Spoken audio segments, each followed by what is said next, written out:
আমরা প্রথম পর্বে দেখাইছিলাম এনজাইম এইভাবে মিশানো, এটা হয়তো মিশানো হয়ে গেছে। এখন খাদ্য মিশানো দেখাবো। এখন এইভাবে খাদ্য নেব, 5 কেজি খাদ্য। এই 5 কেজি খাদ্য,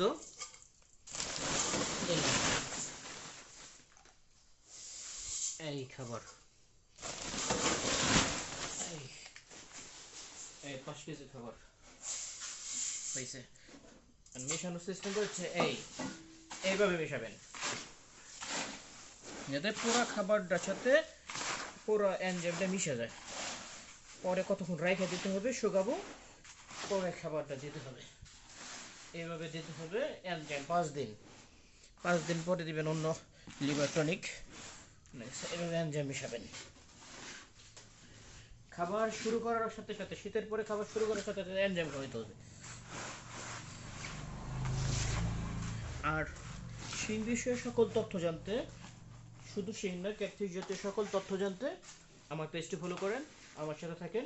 ইনশাল্লাহ আমি সকল তথ্য দিয়ে সহযোগিতা করবো ইনশাল্লাহ।